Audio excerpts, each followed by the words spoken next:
Only 6 Premier League bosses actually held the official title of manager rather than head coach. Man City's Pep Guardiola, David Moyes of Everton, Ipswich boss Kieran McKenna, Southampton's Ivan Juric, Oliver Glasner at Crystal Palace and Leicester's Ruud van Nistelrooy were the only actual managers of their respective teams. Everyone else? That's right, head coach, including Ruben Amorim at Man United. He took over from Erik ten Hag, a man who had held the title of manager. Might come as a surprise that Amorim's appointment marked the first time ever that Man United had a head coach instead of a manager. But to understand why they made that decision, you also have to get what the difference is between a head coach and a manager. A manager's got a huge range of responsibilities. They're not just in charge of training and player lineups, they're also heavily involved in player sales and transfers. Critical stuff. But a head coach's role is far more focused on team training and performance on the pitch. So whereas Ten Hag was highly involved with decisions around transfers during his tenure, the intention was that Amorim wouldn't be, at least not on the same level. And as the sporting structure at Man United changed under Sir Jim Ratcliffe, people like Sir Dave Brailsford took charge of transfers instead. How all those roles play out in practice may be slightly different at different clubs though. On the other hand, the contracts of actual managers like Pep or Moyes had no limits on their job role and their involvement with transfers and contracts. But those guys are actually in the minority now, and it's a change that's happened pretty quickly. In 2019, there were only 6 head coaches in the Premier League, but by 2025 there were 14. A clear indication that more and more clubs are moving towards a model where the guy in charge is actually only really in charge on the pitch. And the way things are going, it might not be long before all 20 clubs have got head coaches, and the job position of football manager in the top flight is no more.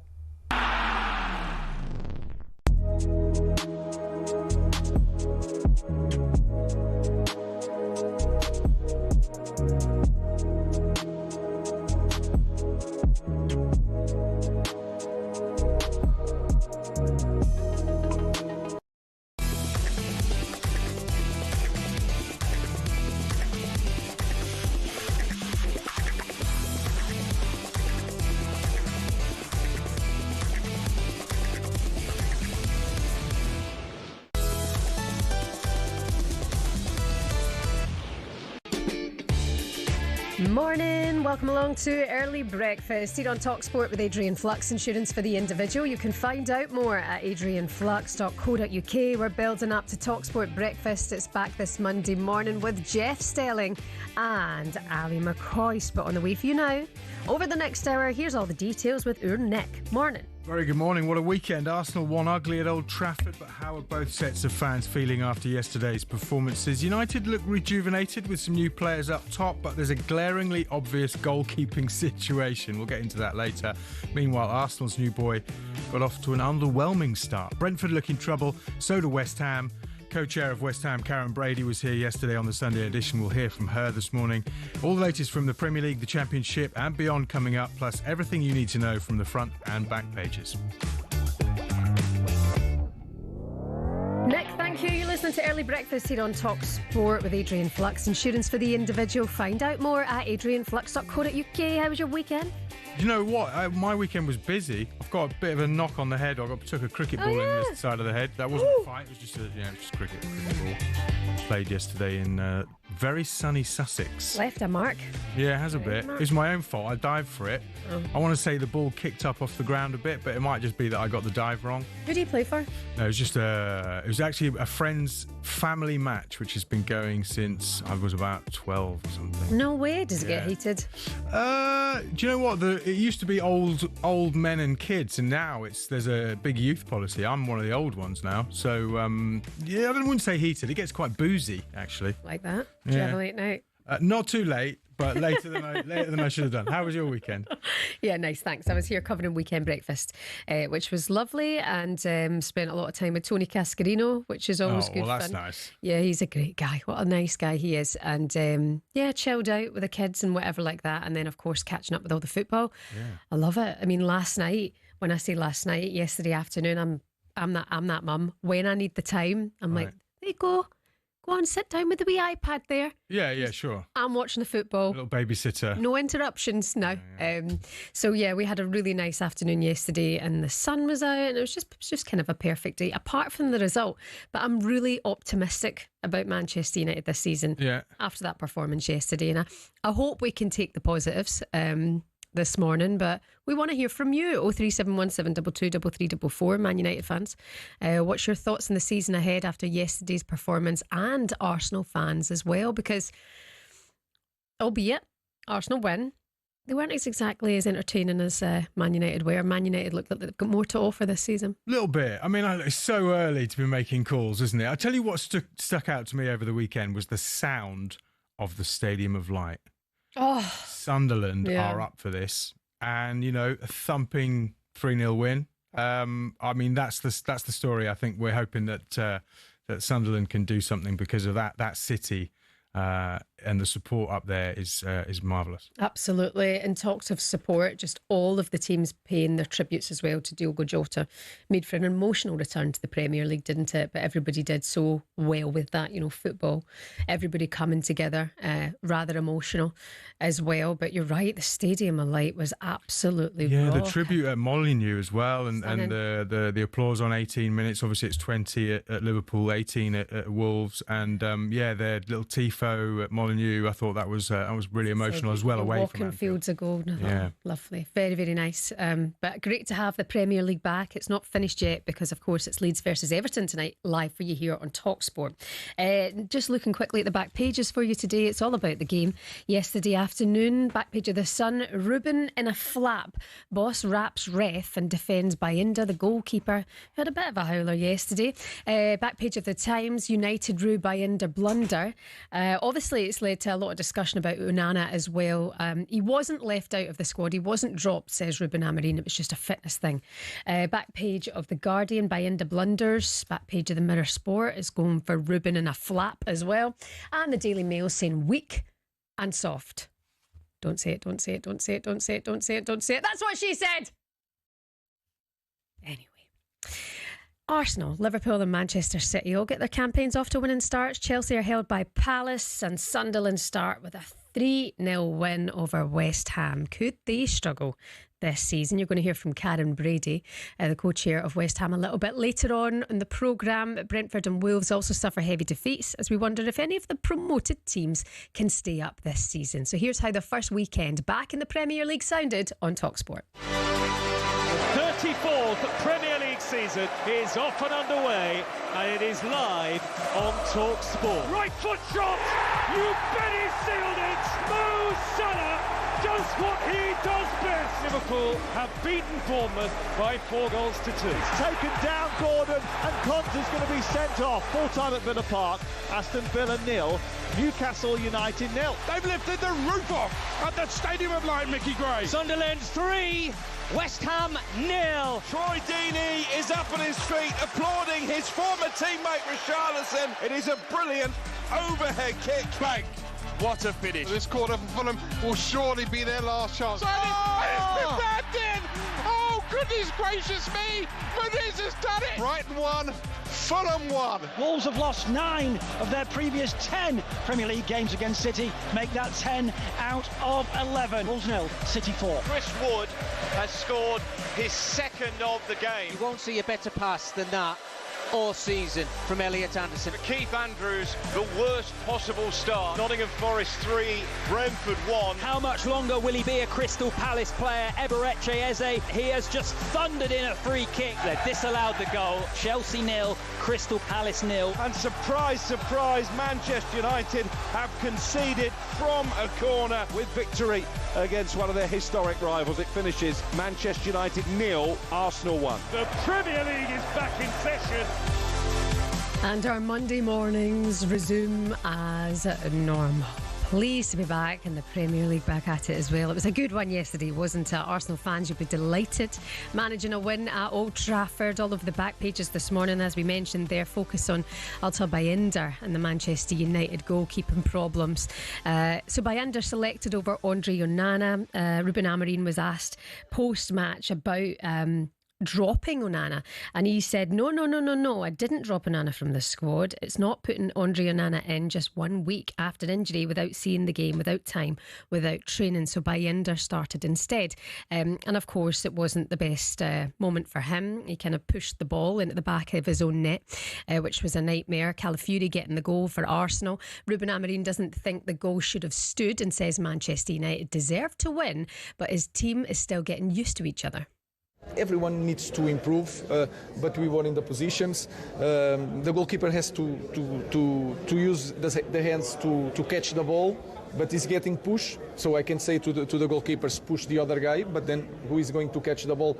I think I understand that we are trying to help the game to have more goals, but sometimes too much is too much. And then you have to think when you are starting the game, if you can put Brian, Ahmad, Ugarte, small guys to play this kind of games. So that's it, but I don't like to complain. I don't want to complain. I just want to do the same things. So I'm going to work to do the same things to the opposition. Ruben, I don't want to complain either. I mean, despite it being a loss, it was still a very, very good performance. Man United fans, are you feeling that way this morning? 03717 223344. Loving Cunha, loving his passion, loving his energy, that all-out attack approach. That just, he's bringing that something, that little bit of jazz to Man United. He looked good in a Man United shirt, and Buemo as well. Nearly an overhead kick. And I thought Dorgu was brilliant yesterday as well. Positives to take. And like we say, Onana, just not fit enough yesterday. This Donnarumma chat going around is making me curious if there's something could be happening there. You can let us know your thoughts this morning, 03717 223344. There's quotes going around of Ruben Amorim says, he said, most importantly, we weren't boring.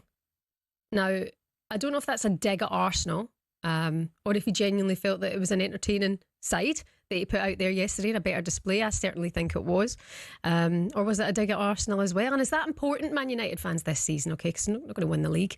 Top four would be brilliant. You know, to finish top half would be an improvement. But do you want to be entertained this season, or do you just want to win? 03717 223344. We saw the new boy come on, Benjamin Sesko, for 25 minutes. Looked lively. In terms of Arsenal's new guy, Gyökeres, there's a lot of focus on him this morning, just having a look around online. Fairly underwhelming, but definite glimpses of promise from him. Mikel Arteta admitted his new signings aren't at their full potential yet. Well, very happy with all of them. With some of them, they're still not, probably the three of them are still at the highest level physically to achieve what we want to achieve in terms of our game model, but their contribution is going to be key. And today, looking at the bench and having the ability to change the game is something that we haven't had in the past. I was listening to the final word yesterday, Alan Pardew saying that actually when Kai Havertz came on, it looked like a better outfit for Arsenal, but it's going to take time for Gyökeres to adapt. I was saying yesterday that I think he's going to be the top scorer in the Premier League. The guy's in my dreams. I don't know why, I just think he's going to be a real nuisance for teams. But yesterday he was ever so slightly quiet, and you have to hit the ground running, don't you, for a striker in the Premier League. Arsenal fans, what did you make of the performance? Are you happy enough with that? And what do you think of Gyökeres as well? 03717 223344. Frustration on the couch in our house from Jamie about Bruno Fernandes. I mean, I'm like, Jamie, just come on, try and be a bit more positive. But you felt the frustrations from a lot of Man United fans about Bruno Fernandes yesterday. We heard from Benji on the final word, with Majestic and Alan Pardew having a right go at our captain. You just touched on goalkeepers there. If we had a better quality goalkeeper, I think that game's at least 0-0. So. Yeah. You know, I think there's a lot of positives. I would say I'm certainly Amorim out, if I'm totally honest. And I've met the guy a few times. I think he's a lovely guy, but I'm sort of Amorim out. I think he should have gone at the end of last season. I think it was criminal to end the season in the way that we did, and for him to survive. We've had arguably better, more well-decorated managers that lost their jobs after winning things. So I certainly think he should have gone. But in terms of Bruno and some of the callers that I've heard, this evening. Get off his back. Absolutely get off his back. We've had some arguably world-class players over the last few years, Pogba, Cristiano Ronaldo, to name a few, who just clearly did not want to be at the club, were very vocal about the problems at the club, the training ground Ronaldo ripped apart, the management. We've someone in Bruno that across a number of metrics is up there as a top player. And I think, you spoke about stats earlier. I'm certain if you looked at Bruno's stats consistently over the terrible last couple of years that we've had, Bruno would be up there. He's frustrating at times, but I'm certainly Bruno in at Manchester United. Benji, good to hear somebody defending him yesterday, because he was in for a hell of a lot of criticism. And Amorim needs time. I definitely think that was a lot more of a positive performance and a lot to look at. 03717 22 33 The important thing is we weren't boring. That's the standout line from me in Amorim's press conference yesterday. Man United fans, is that important to be entertained this season, even if we are to lose at games. Palace did well to hold Chelsea to a draw at Stamford Bridge. What about Eberechi Eze and Mark Guéhi? Are they on their way out of the club? There was a kind of long wave from Eberechi Eze. We'll touch on that very, very soon. You can let us know your thoughts this morning. 03717 22 33 8 10 89. And coming up next, we'll get into today's back pages and we'll take your calls. Good morning.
Good morning. Welcome to Early Breakfast here on talkSPORT with Adrian Flux, insurance for the individual.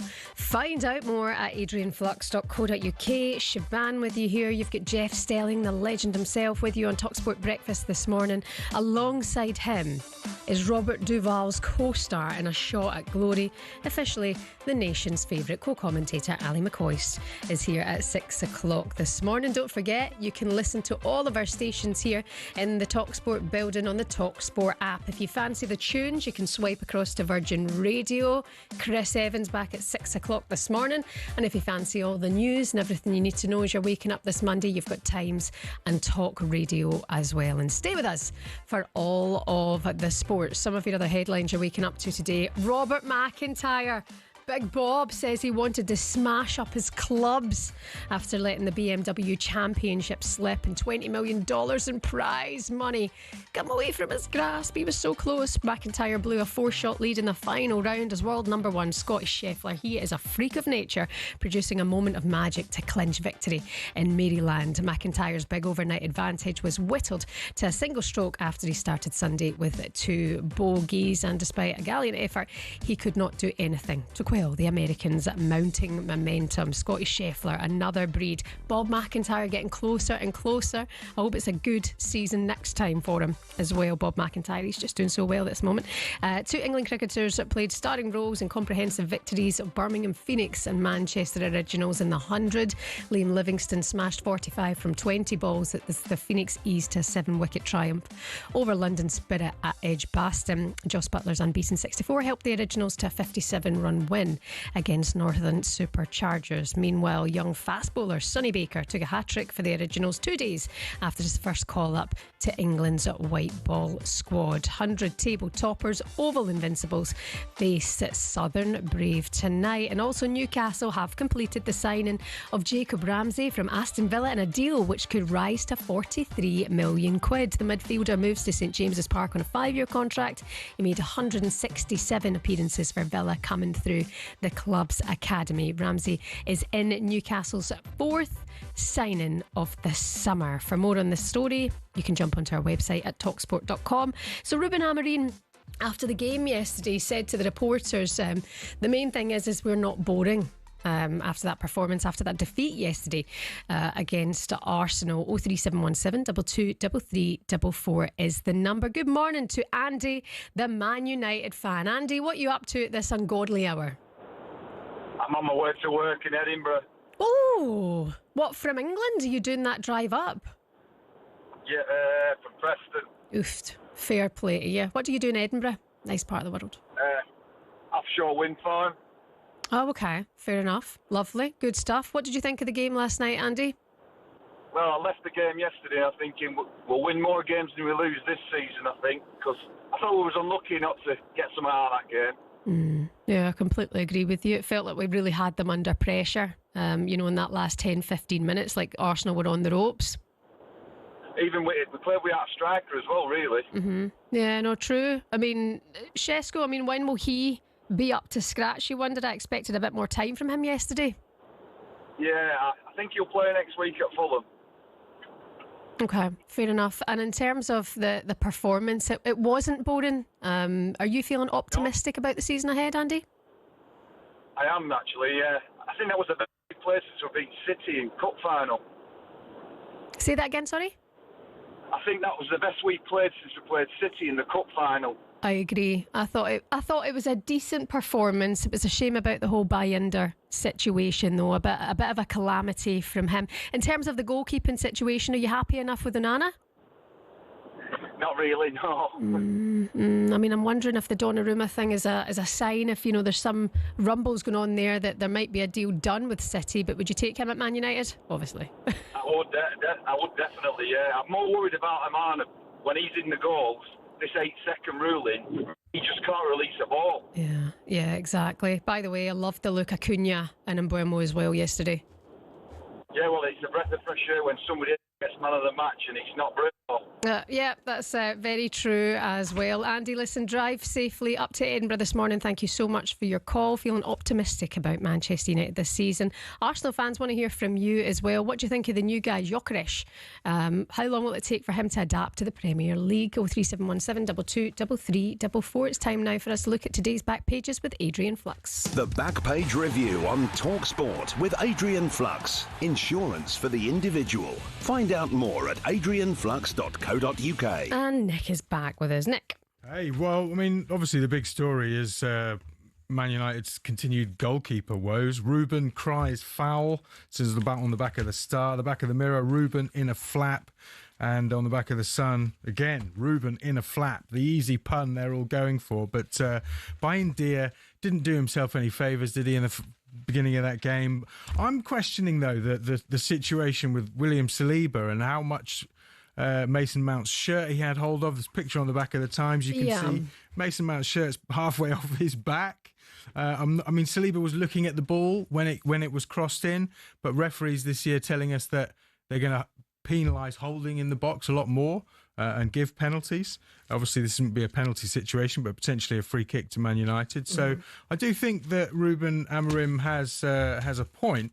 But the one thing I did want to discuss is the Palace, the disallowed goal at Palace. Eberechi Chiesa with his first half free kick denied because of a little-known rule called Law 13. In the back of the Times in the game, Peter Walton, a former Premier League referee, writing that this rule is not really used that much. The IFAB Law 13 states where 3 or more defending team players form a wall, all attacking team players must remain at least 1 metre, 1 yard from the wall until the ball is in play. So Mark Gay was just a little bit too close and actually created that gap for Eze to stick the ball through, which happens a lot. But, you know, the question is, like, we've seen this happen so many times.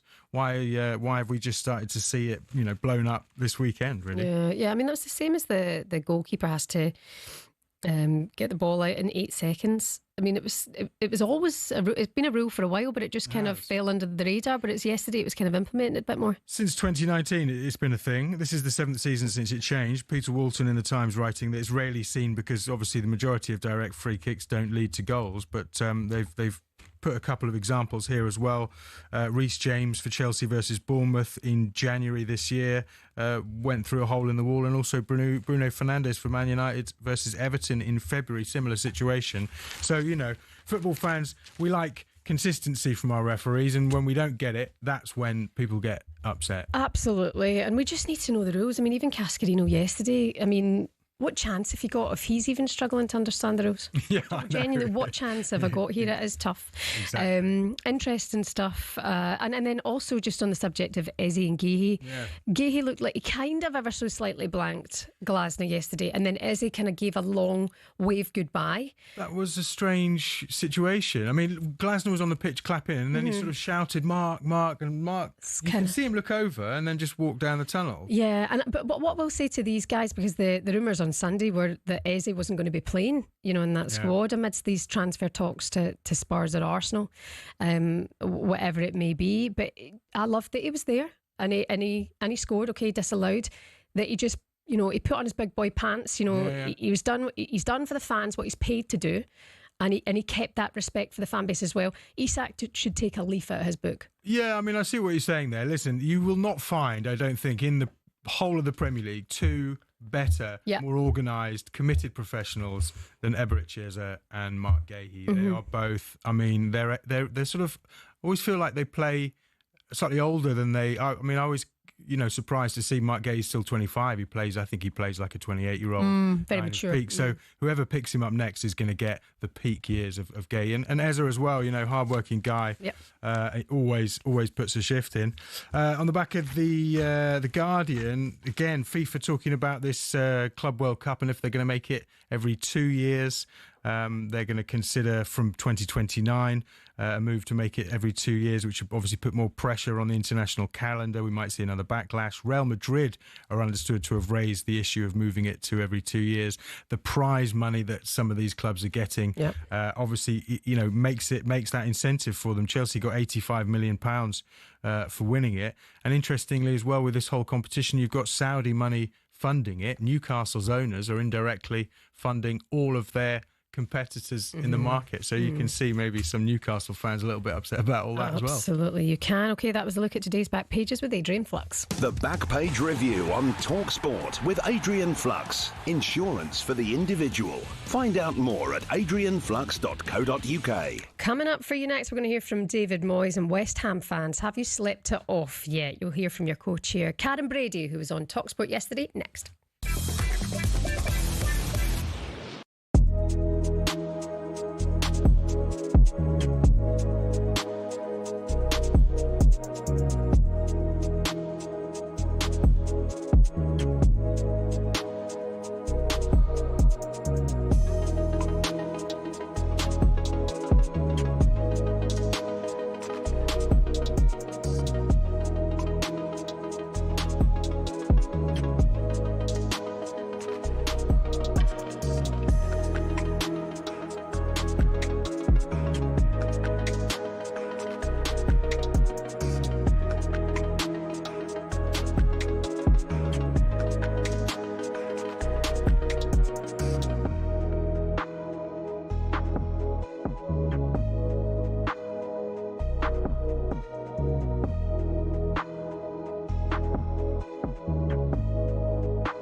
What football ground are you thinking of when someone says this? Really tough place to go. Difficult place to go. Such a tough place to go. It's a tough place to go at the moment. It was a really difficult place to go. But what are the toughest places to go, really? We've had a look.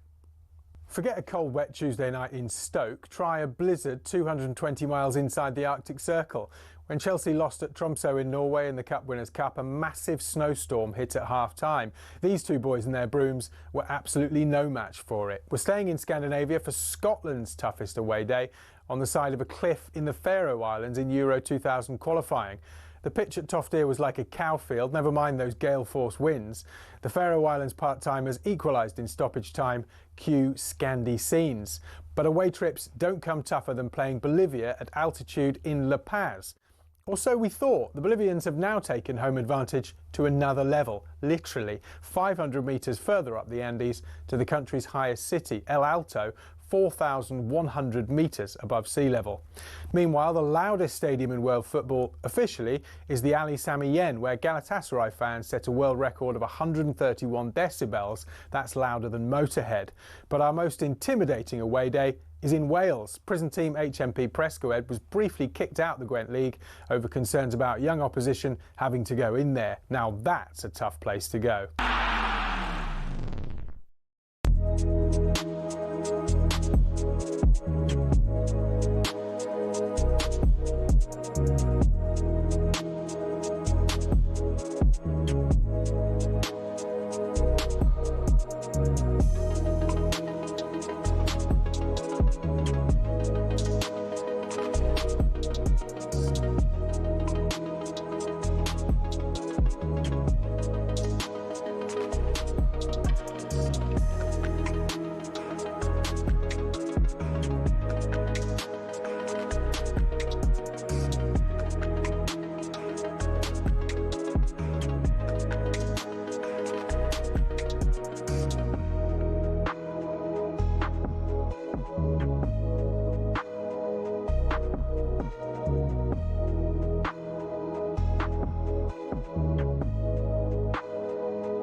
Hello there, good morning. Welcome to Early Breakfast here on talkSPORT with Adrian Flux. The cover you need at a price you'll love with What's Fans Insurer of the Year 2021. You can find out more at adrianflux.co.uk. Don't forget you can now watch all of our talkSPORT shows on your smart TV. If you've got a smart telly, you can whack us on there.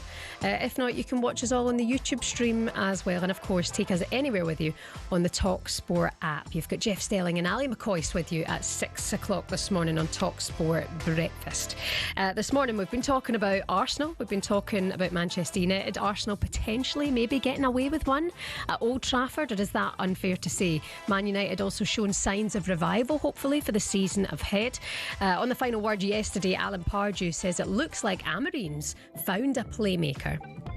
I think the biggest bonus today was that number 10 shirt and Cunha, who looked like it was big enough. Yeah. Do you know what I mean? So many Man United players last year were wearing shirts, famous shirts, and I thought to myself, not sure that really represents the players who have adorned it before. Agreed. But he looked like a Man United number 10. The way he ran away from Rice for 60 metres there with power as well was like really impressive. And I thought, you know, as a sort of independent kind of look at that Man United team, that was the highlight for me of the game, actually, his performance. I agree wholeheartedly with Alan Pardew there. I felt like I was kind of getting right into it, watching Cunha, you know, cheering him on. I loved his energy.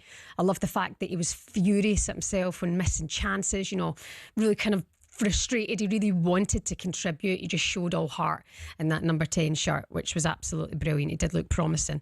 Man United fans, are you feeling optimistic about the season ahead? If you have just joined us, Ruben Amorim said last night in the press conference, the main thing is is we weren't boring. So is it all about being entertained as well this season, and obviously climbing the table and finishing in a better position than we did last season? But how important is that to be entertaining as well and not be boring? 03717 22 33 Some of your other news you're waking up to this Monday. Daniel Farker knows many people will be expecting Leeds to be in the relegation battle this season. They make their return to the Prem tonight. It's going to be live on talkSPORT. They host Everton at Elland Road. Meanwhile, David Moyes is hunting for the rat in his Everton camp. He's annoyed about information being leaked as Jared Branthwaite's got a problem with his hamstring. Yeah, Jared picked up an injury in training, so unfortunately we're going to miss him. But yeah, these things happen. Do you know how long? Is there any kind of prognosis on it? No, well, I wouldn't give it anyway, but I'm sure the insider inside the club will give that out. I'm sure of that. So we've got to find out who it is who's giving the news out. I take it that's a situation then you're far from happy with. That. Yeah, I'm unhappy with it. I think all managers, don't like it. They thought that it's certainly coming from within our building, and it's up to us to find out, and we will do. I will find you and I will kill you if you're the leak in our camp. He's going to have to don his full Colleen Rooney mode and go full Wagatha Christie, find out who it is. Looking forward to this game tonight, live for you here on talkSPORT. Leeds against Everton, exclusively for you here on talkSPORT on the app from 7 o'clock tonight. Kick off at 8. Jack Grealish in an Everton shirt, anyone? Looking forward to seeing that as well. Hibs will go to Rangers in the Scottish League Cup quarter-finals after winning 2-0 at Livingston. Kelly also sealed a spot in the last 8 as they claimed a 2-1 victory over Dundee United. A home tie with St Mirren awaits them next. And also, Carlos Alcaraz said he wants to make things better after losing to Yannick Sinner in the Wimbledon final. The top 2 players in the world meet again tonight when they compete for the Cincinnati Masters title. For more on these stories, you can jump onto our website, talksport.com. We're going to hear from Karen Brady, the West Ham co-chair, very, very soon. 03717 223344 is your number to have your say on the show this morning. Good morning, Kirk, the Man United fan. Kirk, I believe this is your first time. Hi. Hi, are you all right? Yeah, good, thanks. Thanks very much for giving us a call this morning. I believe it's because you're feeling positive about Man United.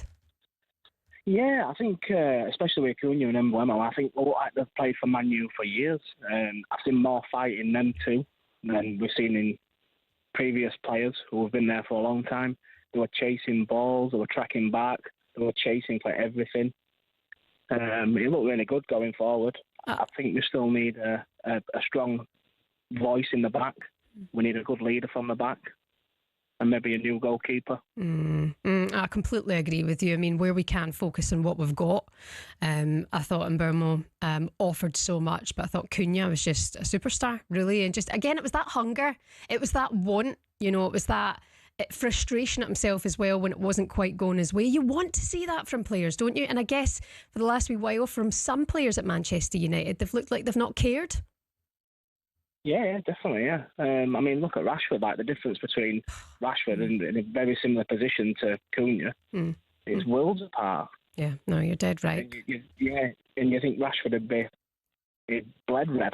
But yeah, Cunha just fits there perfectly. I think hopefully new striker will fit in just as good. We start banging in some goals and then, yeah, hopefully positive, get a good top half finish.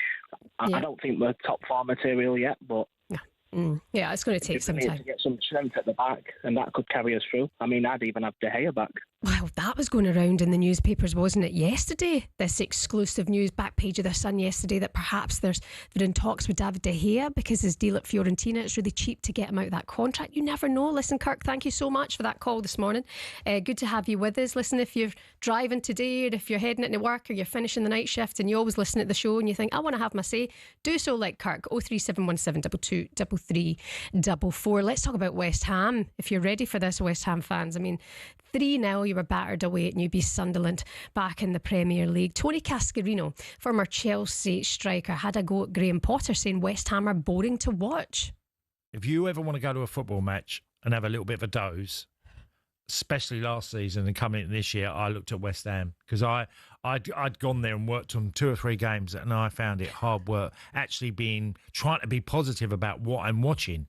And, Graham's interviews are not very inspiring to me because he questions the players and maybe what they should have done or shouldn't have done. But you set your team up, You set them up to try and be more aggressive. And they were overrun in every area. Only Boehm stood out yesterday for West Ham, as looked like he had anything about him. And Graham has to instill that into his team. You look at Arnie Slot, or you look at, I don't know, Sir Alex Ferguson, you look at, they all drove their teams. You look at the passion that managers have. I just don't see that with Graham Potter. I actually felt a wee bit sorry for Graham Potter with Cass saying that yesterday. At the same time, I think it's fair to hear Cass frustrated for West Ham fans as well. Does he offer much? Is he... I don't know, is he inspiring his team? West Ham fans, you'll know more on this than I will.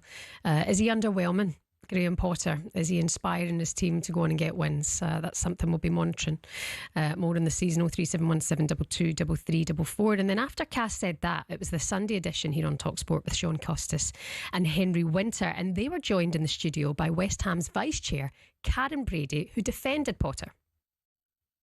Graham is a forward-thinking manager. He's sort of calm under pressure. He's very detailed in his approach. He's a great manager of players. He builds a special relationship with players and they understand where he's coming from. And he has a modern mindset.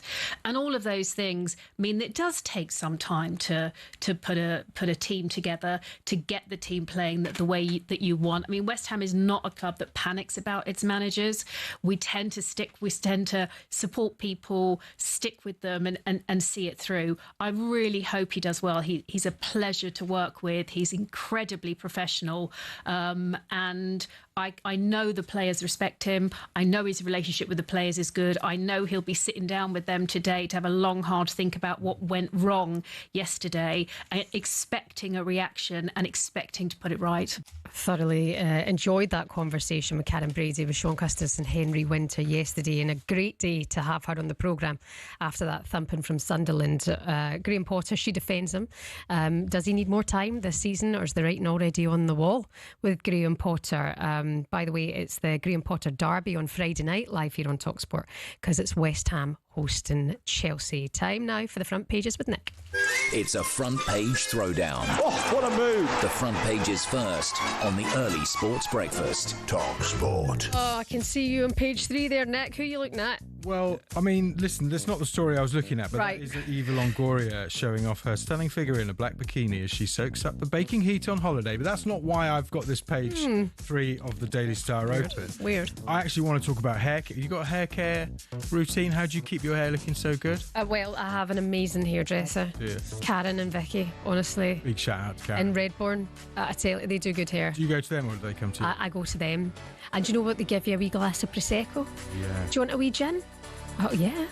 Yeah, and they're great. They really look after you. I was going to one that you get a beer and a massage, but it's too expensive. I've had to knock it on the head. So Pierce Brosnan, 72 years old, looking $1 million, and he reckons the secret to his good, luscious locks of hair is Guinness. By the way, he looks unbelievable. Speaking at the premiere of the Thursday Murder Club flick, Pierce said, I don't know, it's all in the hair, the old Celtic hair. This is asked why he's looking so great at 72. Suggested potatoes, butter, or the Guinness is responsible for the lack of baldness in Irish men of a certain vintage. There you go. Do you know what? My husband loves the Guinness, and he's got a fabulous head of hair. Well, how's mine? You've got good hair. I drink Guinness. Oh, there you go. Maybe there's something in it. Maybe I need more Guinness. All right, guys, out there, if you're losing, don't forget about the trip to Turkey. We've been told not to do that. Some people are getting in trouble with that. Just head out to Dublin, go to the Guinness factory. Rumours one Premier League star as well missed some training before the season because of his hairline recovering. Don't know who it was. Can't say who it was either. Do you know though? Even if I did, I wouldn't say here. Did you watch Match of the Day? I watched it back, right, and I watched the clips on TikTok as well. What were going around? What's your thoughts? What do you make of it? I can give you mine if you like. Love Chappers, thought he was good. I thought it was a great day to have Shearer there after Sunderland's win, which was quite funny. And I think Rooney, because I love stick to football, on the overlap, I absolutely love it. It's my go-to show, and I'm so glad it was back last week. And Rooney, I think when he's on Stick to Football, says very little. Yeah. I don't think he says much, but he's that quiet presence and an absolute legend, so he can do what he wants. But I think on Match of the Day, he wasn't quite comfortable yet. He is an absolute legend, Wayne Rooney. On in the Daily Star, there it's a mismatch of the day. Red card for pundit Rue as season starts. Match of the Day fans showed Rooney a red card on the revamped show. Viewers labelled the former England star's analysis dreadful.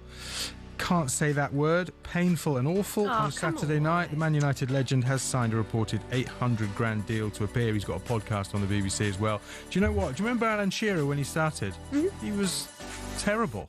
And now he's a bit more. You feel a bit more of his personality. Yeah. Rooney is a really good analysis. It's hard to say that. Analyst of the game. Yep. He had a really good column in the Times. He occasionally writes about tactics. So we know he's played at the top level, he understands it well, he can explain it well, but maybe he didn't get all of his points across. And then I would love to see these keyboard gangsters sitting with a camera in their face all mic'd up in that kind of environment. Let me see you be so good at your analysis then. Good luck, Rooney. And listen, if it doesn't work out in Match of the Day, 5 a.m. early breakfast on talkSPORT, baby. I'll happily have you alongside us. Yeah, that'd be nice. Nick, thank you. That was a look at today's front pages. Coming up next, we're going to preview tonight's football here on talkSPORT. It's Leeds versus Everton live at Elland Road. Good morning to you.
Morning, good to be with you today. You're listening to Early Breakfast here on talkSPORT. Siobhan with you. You've got Jeff Stelling and Super Ali McCoist with you on breakfast at 6 o'clock. We're here with Adrian Flux, insurance for the individual. Find out more at adrianflux.co.uk. A quick Monday transfer roundup for you. We understand Leeds United have opened talks with AC Milan forward Noah Okafor. However, nothing has been agreed yet as talks continue. We'll preview Leeds against Everton in just a moment. As we've heard, Newcastle United have confirmed the signing of Jacob Ramsey from Aston Villa. The two agreed a deal worth £38 million plus add-ons for the midfielder. And we understand, of course, that Tottenham are closing in that deal for Eberechi Eze. Spurs and Crystal Palace are negotiating a fee after Eze's £68 million release clause expired. The England international has already agreed personal terms with Spurs, who are looking to play closer to £60 million. You might have noticed this yesterday in the game against Chelsea. Eze also almost gave that long goodbye wave to the Palace fans. So it kind of feels like an announcement is imminent there. And we're all waiting to see whereabouts out of favour PSG keeper Gianluigi Donnarumma will end up. On the Trans-Euro Express last night, Andy Brassel told Danny Kelly, despite being nominated for the Ballon d'Or, Donnarumma would struggle in the Premier League. He's still relatively young. He's got enormous experience, and sometimes I think that can make us think that he's older than he is. Yeah. I don't think we should say that he's not intelligent enough to evolve and learn, because I'm sure he is as well. Maybe he can change the way he keeps goal. But I dare say, if he does arrive in the Premier League, before we even get to the bit whether he's a success or not, I think, like a lot of defenders who arrive in the Premier League, there will be a very, very tough opening bit where, of course, because he's such a big name and because he'll be getting paid so much money, he will be under absolutely immense pressure.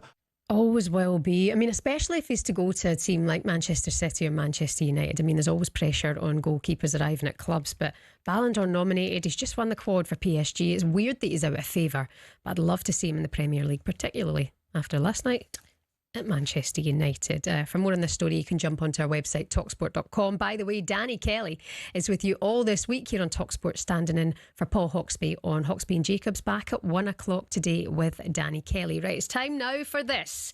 The NFL returns in October as the Los Angeles Rams takes on the Jacksonville Jaguars. Our competition for you to win VIP tickets is now open. Do you like the Travis Kelce and Jason Kelce podcast, New Heights?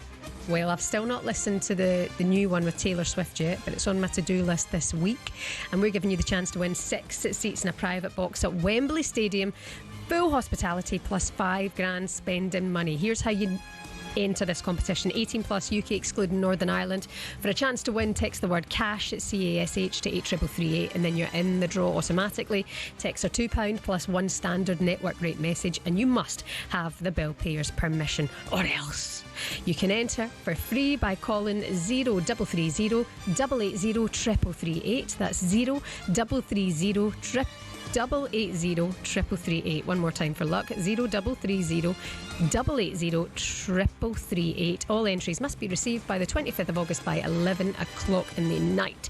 This is talkSPORT limited promotion run on talkSPORT Talk and Virgin Radio UK stations, and our full terms and conditions are at talksport.com. Good luck with that. It'll be a right treat at Wembley watching the NFL. And by the way, tonight on talkSPORT, we've got more live and exclusive Premier League action for you. Promoted Leeds, of course, hosting Everton. We're going to see Jack Grealish in an Everton shirt for the first time, hopefully. And of course, Dominic Calvert-Lewin. He's made the move from Leeds. Of course, to Leeds from Everton as he searches for more game time. We spoke to David Moyes on that situation about letting Calvert-Lewin go and letting him find a new club. Oh, well, I'm pleased for Dom because, I've had a really good relationship with him, and, I didn't really get a chance deeply to work with him. He picked up the injury. I think it was at Brighton he picked up the injury, and we only really got him back in the last day. So I think I probably had about 1 game or 2 games with Dom. But we just found the financials just too much at the time, and we chose to move on. So it might have been the right time for Dom as well, and I'm really pleased he's got himself sorted out, and and he's gone to Leeds United. It's a really good club. 9 years with Everton and a good relationship with David Moyes. It's nice to hear him speak positively on that matter. Daniel Farker, the Leeds manager, saying that it is a bit of a risky signing, but he also said he's a really good age, he's a top character, and if he can reach his former heights, everyone will celebrate and tell us it's a bargain. He also said the worst case scenario is perhaps injuries will limit his time here a bit. But good luck to Dominic Calvert-Lewin. He's a very, very good player, that's for sure. Leeds against Everton, live for you here on talkSPORT tonight. Coming up on talkSPORT Breakfast, you've got Jeff Stelling and Ali McCoist and a host of excellent guests. Didi Hamann, Jermaine Beckford, played for Leeds and Everton, ex-Sunderland, Kevin Phillips will be with us as well, and West Ham's Tony Cottier on the show too. This has been Early Breakfast with Adrian Flux, insurance for the individual. Find out more at adrianflux.co.uk. Do not go anywhere. Jeff Stelling and Ali McCoist on the way next.